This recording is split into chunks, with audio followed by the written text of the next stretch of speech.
Yang berikut saya juga menyampaikan terkait dengan perpanjangan Freeport. Bapak Ibu semua, kita tahu bahwa 2 tahun terakhir telah kita melakukan negosiasi komunikasi intens antara pemerintah Indonesia, Mind ID dan Freeport McMoran. Secara kebetulan puncak produksi Freeport itu puncak-puncaknya 2035. Kita tahu bahwa konsentrat Freeport sekarang memproduksi 1 tahun pada saat belum terjadi musibah itu mencapai 3,2 juta ton biji konsentrat daripada tembaga yang menghasilkan kurang lebih sekitar 900.000 lebih tembaga dan kurang lebih sekitar 50 sampai 60 ton emas. Dan produksi ini adalah merupakan hasil eksplorasi yang dilakukan pada tahun 2002-2003. Karena ini eksplorasinya di underground itu membutuhkan waktu kurang lebih setahun. Nah, oleh karena 2035 itu adalah puncaknya, maka kita berpandangan bahwa penting untuk kita mencari solusi dalam rangka eksistensi dan keberlanjutan daripada usaha di Timika di Papua. Maka hari ini komposisinya adalah saham kita dari 100% itu kita punya 51%. Perpanjangannya ini kita lakukan dengan maksud agar bisa dilakukan eksplorasi di awal dengan menambah 12% saham kepada negara, jadi dilakukan divestasi. 12% ini tanpa ada biaya apapun, khususnya untuk pengambil alihan 12%. Namun dalam proses untuk bagaimana meningkatkan eksplorasi, pasti disitu membutuhkan biaya, disitulah ditanggung renteng.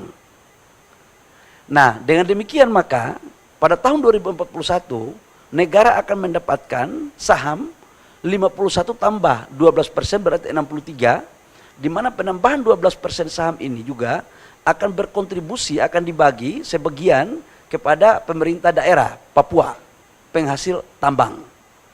Nah, dengan demikian maka penciptaan lapangan pekerjaan dapat bertambah, yang existing tetap bertahan, pendapatan negara juga bertambah, begitupun royalti PNBP dan pendapatan daerah. Nah, kira-kira itu terkait dengan Freeport. Namun setelah MOU ini ditandatangani, tahap berikutnya adalah kami akan melakukan pembahasan teknis terkait dengan administrasi-administrasi yang akan dipenuhi oleh pihak Freeport. Sudah barang tentu dalam bernegosiasi, kami akan mengedepankan kepentingan negara lebih ke depan. Karena pasal 33 Undang-Undang 45 sebagaimana apa yang diarahkan dan diperintahkan oleh Bapak Presiden adalah kita harus mengedepankan kepentingan negara, dan oleh karena itu di dalam perpanjangan 2041 nantinya diharapkan pendapatan negara harus jauh lebih tinggi ketimbang pendapatan negara yang ada sekarang ini. Termasuk dalamnya royalti dan pajak-pajak lain khususnya emas. Ini biar tidak disalah terjemahkan lain-lain oleh saudara-saudara saya yang ada di tanah air. Yang berikut menyangkut dengan urusan etanol. Bapak Ibu semua, salah satu strategi untuk kita mendorong ketahanan energi dan kedaulatan energi kita adalah kita akan menerapkan bagian daripada bensin kita akan campur dengan etanol, mandatori. Tujuannya sebenarnya adalah bagaimana menciptakan peluang usaha baru yang ada di Indonesia. Namun sampai dengan produksi kita bisa memenuhi kebutuhan dalam negeri, maka ruang untuk kita melakukan impor boleh saja, termasuk di impor dari Amerika. Sampai dengan kebutuhan produksi kita dalam negeri terpenuhi. Ini paralel aja sebenarnya, paralel aja biasa. Yang berikut kami juga melaporkan bahwa di sini kita juga melakukan komunikasi terhadap ExxonMobil. ExxonMobil ini salah satu perusahaan minyak Amerika Serikat yang sudah 100 tahun lebih yang beroperasi di Indonesia, dan mereka adalah salah satu penyumbang lifting terbesar selain Pertamina. Hari ini lifting mereka kurang lebih sekitar 170.000 sampai 185.000 barel. Kita akan memperpanjang sampai dengan 2055 dengan total investasi kurang lebih menambah 10 miliar US dollar.